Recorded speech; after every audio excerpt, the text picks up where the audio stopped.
साथियों, आज की डेट है 2 सितंबर 2024 और आज की डेट में ITI second year first shift का इलेक्ट्रीशियन ट्रेड का पेपर समाप्त हो चुका है। और जितने भी छात्र अपने कॉलेज के गए थे एग्जाम देने, उन्होंने जो क्वेश्चन बताया है सभी क्वेश्चन मैंने यहाँ पर कवर किया है जो उन्होंने बताया है। और मैं आपको बता दूं साथियों, यदि आप गए थे एग्जाम देने तो आप आंसर मिला भी सकते हैं। और यदि आपका अभी तक एग्जाम नहीं हुआ है तो आप इस वीडियो को देखकर अंदाजा लगा भी सकते हैं किस तरह के क्वेश्चन एग्जाम में पूछे जा रहे हैं।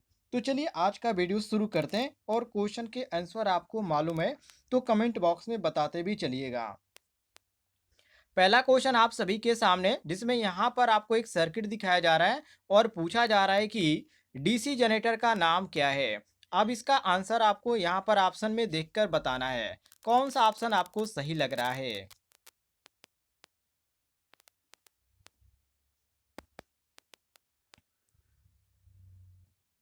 डीसी जनरेटर का इसमें आपको नाम बताना है। तो साथियों, यहाँ पर जो आपका सही हो जाएगा वो ऑप्शन नंबर ए सही हो जाएगा, A1। इसको बोला जाता है डिफरेंशियल लॉन्ग शंट कंपाउंड। ध्यान रखिएगा, ए ऑप्शन आपका सही हो जाएगा। अगले सवाल को देखिए। अगले सवाल में पूछा जा रहा है कि डीसी जनरेटर का नाम क्या है। यहाँ पर जो फिगर में आप देख रहे हैं, ये फिगर जो बनाया गया है एक डीसी जनरेटर का बनाया गया है। लेकिन कौन से डीसी जनरेटर का बनाया गया है ये आपको सर्किट देखकर बताना है।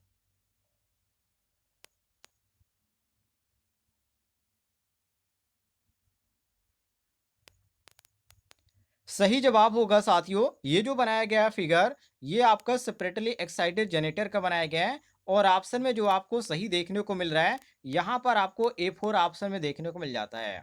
A4 ऑप्शन आपका बिल्कुल करेक्ट आंसर हो जाएगा, मिला लीजिएगा।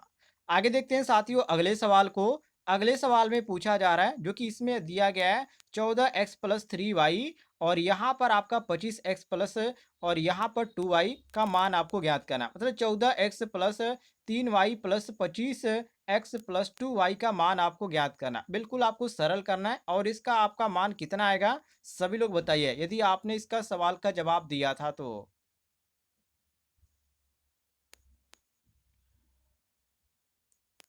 इसको लगा के देखिएगा साथियों, इसका जो सही जवाब आएगा वो A3 ऑप्शन में देखने को मिलता है। यहाँ पर A3 ऑप्शन आपका बिल्कुल करेक्ट आंसर हो जाएगा। आगे देखते हैं अगले सवाल को। अगला सवाल आप सभी के सामने है, जिसमें पूछा जा रहा है कि डीसी मोटर की गति की गणना करने के लिए किस सूत्र का उपयोग किया जाता है। डीसी मोटर की गति को की गणना करने के लिए हम किस सूत्र का उपयोग करते हैं। काफी इजी क्वेश्चन है साथियों। इसका जो सूत्र होता है एन बराबर होता है EB/φ। क्या होता है? EB/φ होता है। और ऑप्शन में आपको कौन सा ऑप्शन देखने को मिल रहा है, तो यहाँ पर आप देखिए A1 ऑप्शन आपको देखने को मिलता है। इसमें लिखा गया एन बराबर EB/φ। ये ऑप्शन आपका बिल्कुल करेक्ट आंसर हो जाएगा। आगे बढ़ते हैं साथियों अगले सवाल को देखिए। अगले सवाल में पूछा जा रहा है कि उपकरण का नाम बताइए। यहाँ पर जो आपको फिगर में दिखाया गया है, इसी उपकरण का नाम आपको बताना है।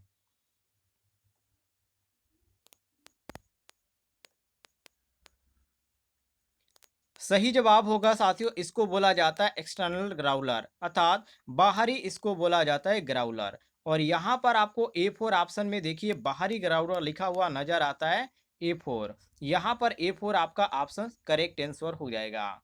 आगे देखते हैं साथियों अगले सवाल को देखिए। अगले सवाल में पूछा जा रहा है कि किस प्रकार की आर्मेचर वाइंडिंग का चित्रण किया गया है। यहाँ पर फिगर में जो आपको देखने को मिल जाती है वाइंडिंग, ये कौन सी वाइंडिंग है ये आपको बताना था।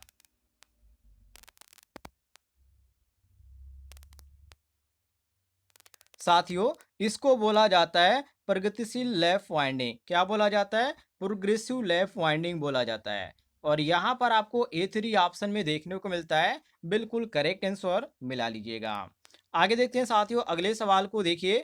अगले सवाल में पूछा जा रहा है कि वेव फॉर्म को पहचानिए। देखिए, यदि ऐसे यहाँ पर दिया गया है और ऐसे और यहाँ पर ऐसे यदि है, तो ये कौन सा फॉर्म है, बस इसी को पहचानना है। आप यहाँ पर जो कवर किया गया इसको ध्यान न दीजिए कि ये कवर किया गया तो अलग है, ये कुछ भी अलग नहीं है। जैसे आपने बुक में देखा था तो उसमें आपने पढ़ा था, बस आपको उसी तरह यहाँ पर बताना है।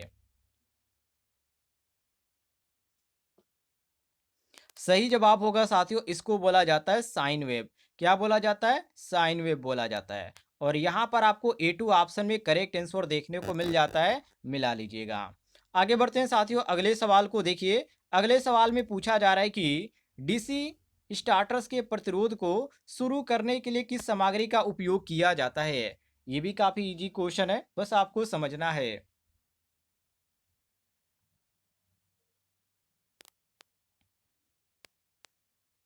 साथियों, ये जो ऑप्शन आपका सही हो जाता है, वो ऑप्शन जो यहाँ पर आपको देखने को मिलता है, यहाँ पर आपका सही हो जाता है ए1। इसको यूरोका बोला जाता है। क्या बोला जाता है? यूरेका बोला जाता है। और यहाँ पर ए1 ऑप्शन आपका करेक्ट आंसर हो जाएगा, मिला लीजिएगा। आगे देखते हैं साथियों अगले सवाल को। अगले सवाल में पूछा जा रहा है कि शॉर्ट और ओपन सर्किट के लिए आर्मेचर वाइंडिंग का परीक्षण करने के लिए किस उपकरण का उपयोग किया जाता है? काफी इंपॉर्टेंट क्वेश्चन है। बिल्कुल। अभी इससे रिलेटेड एक मैंने आपको सवाल बताया जिसमें फिगर बनाया था, उसी को यहाँ पर बिना फिगर दिखाए यहाँ पर क्वेश्चन पूछा गया है। तो इसको बोला जाता है साथियों एक्सटर्नल ग्राउंडर। और उसका फिगर मैंने आपको पिछले क्वेश्चन में बताया था, उसमें आप देख लीजिएगा। और यहाँ पर आपका ए3 ऑप्शन जो दिया गया है, ये ए3 ऑप्शन आपका करेक्ट आंसर हो जाता है। आगे देखते हैं अगले सवाल को। अगले सवाल में पूछा जा रहा है कि थ्री कला स्क्वायरल केज प्रेरण मोटर की स्लिप गति की गणना करने का सूत्र क्या है? चलिए फटाफट इसका जवाब दीजिए। इसका जो सही सूत्र होता है साथियों N S minus N R होता है। स्लिप का जो सूत्र होता है स्लिप गति का, वो N S minus N R होता है। और यहाँ पर आपको ए1 ऑप्शन में देखने को मिल जाता है। तो ए1 साथियों आपका करेक्ट आंसर हो जाएगा, मिला लीजिएगा। आगे देखते हैं अगले सवाल को। अगले सवाल में पूछा जा रहा है कि एसी मोटर के स्टेटर में कुल विद्युतीय डिग्री की गणना करने के लिए किस सूत्र का उपयोग किया जाता है? ये भी आपका बहुत ही इंपॉर्टेंट क्वेश्चन है। चलिए सभी लोग बताइए। सही जवाब हो जाएगा साथियों, जो कि यहाँ पर आप देखिए टोटल इलेक्ट्रिकल डिग्री बराबर होता है 180 गुणे नंबर ऑफ पोल्स, मतलब कि पोलों की संख्या। ये आपका सूत्र होता है इसका। और इस सूत्र से मैंने आपको बहुत सारे सवाल भी बताए थे जब मैंने नेमी पैटर्न से क्वेश्चन सॉल्व कराया था। तो यहाँ पर आपका जो सही हो जाएगा, वो ए4 ऑप्शन बिल्कुल करेक्ट आंसर हो जाएगा, मिला लीजिएगा। आगे बढ़ते हैं अगले सवाल को देखिए। अगले सवाल में पूछा जा रहा है कि स्टार प्रतीक का नाम बताइए। सॉरी, स्टार्टर का, यहाँ पर आपका स्टार्टर है और इसका नाम आपको बताना है ये कौन सा स्टार्टर है। ऑप्शन आप देख लीजिएगा, कौन सा ऑप्शन आपको सही लग रहा होगा।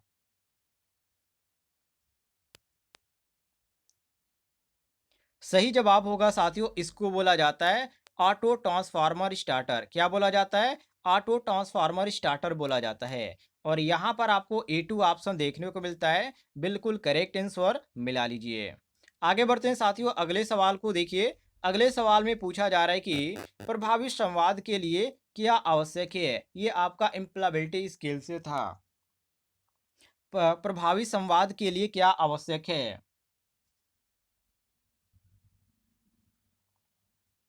सही जवाब हो जाएगा साथियों, ध्यान से सुनने और बातें करना। ये संवाद, संवाद का मतलब ही होता है बातचीत, और उसी को यहाँ पर बात गलत। प्रभावी का मतलब क्या होगा? ध्यान से सुनना आप कह सकते हैं, या ध्यान से आप बातें को सुन रहे हैं, उसी को बोला जाता है। तो ये आपका जो सही हो जाता है, ए3 ऑप्शन आपका करेक्ट आंसर हो जाता है, मिला लीजिएगा। चलिए साथियों आगे बढ़ते हैं अगले सवाल को देखिए। अगला सवाल आप सभी के सामने, जिसमें पूछा जा रहा है कि स्वयं का औपचारिक रूप से परिचय देने की प्रक्रिया को, आगे खाली स्थान है, कहा जाता है। इसको क्या बोला जाता है?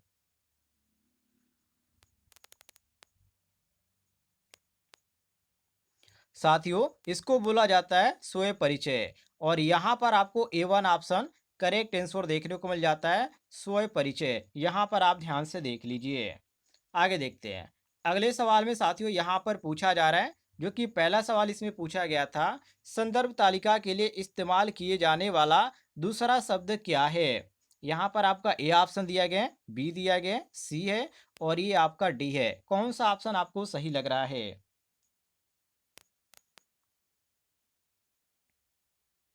सही जवाब होगा साथियों, यहाँ पर सूचना तालिका। ऑप्शन डी आपका करेक्ट हो जाएगा। अगले सवाल को देखिए, अगले सवाल में पूछा जा रहा है, ये सभी क्वेश्चन आपका वर्कशॉप कैलकुलेशन एंड साइंस से है। इसमें पूछा जा रहा है किसी भी नई स्थापना पर तारों के पूरा करने या होने पर किस आई इन नियम में या नियम को सत्यापित किया जाता है। ये ए ऑप्शन है, बी ऑप्शन है, सी है और ये डी है। इसमें से कौन सा ऑप्शन सही आपको लग रहा है? बिल्कुल साथियों, इसका जो नियम होता है आईई का नियम होता है, ये आपका होता है 1956 का, ध्यान रखिएगा। अगला सवाल है, यहाँ पर पूछा जा रहा है 100 गुणे 80 गुणे 60 यदि मिलिंग की लागत, और यहाँ पर रेट भी दिया गया है कि 2 रुपये स्क्वायर सेंटीमीटर के एक आयताकार ब्लॉक का मिलिंग लागत कितना होगा, इसको आपको बताना है। बिल्कुल, यहाँ पर साथियों आपका सही हो जाएगा, वो होगा 752 रुपया, जो कि यहाँ पर आपको देखने को मिल जाता है। ये आपका बी ऑप्शन सही हो जाएगा। बी ऑप्शन आपने सही मारा होगा तो बिल्कुल आपका सही है।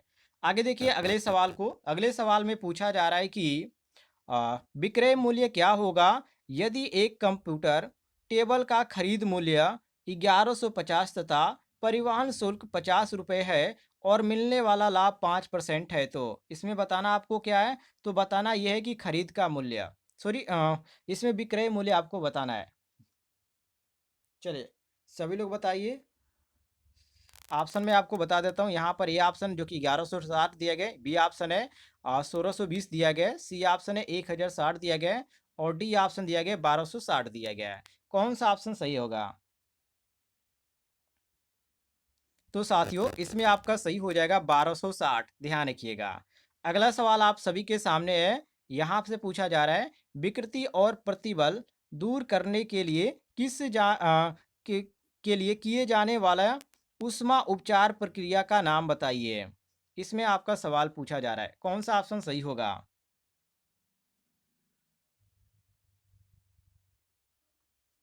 साथियों इसी को बोला जाता है एनीलिंग। क्या बोला जाता है? एनीलिंग, ध्यान रखिएगा। यहाँ पर आपका बी ऑप्शन सही हो जाएगा।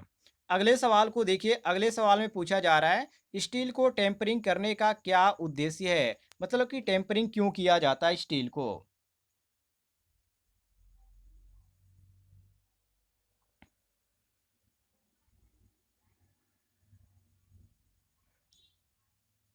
तो साथियों इलेक्ट्रिसिटी को हटाने के लिए ऐसा किया जाता है और यहाँ पर आपको देखने को मिल जाता है बी ऑप्शन करेक्ट आंसर मिला लीजिएगा। अगला सवाल आप सभी के सामने है, जिसमें पूछा जा रहा है कि विकृति की इकाई क्या है। यहाँ पर आप सवाल देख लीजिए, विकृति की इकाई पूछा जा रहा है, विकृति की इकाई क्या होती है। तो साथियों इसमें आपका सही हो जाता है, विकृति की कोई भी इकाई नहीं होती है, ध्यान रखिएगा।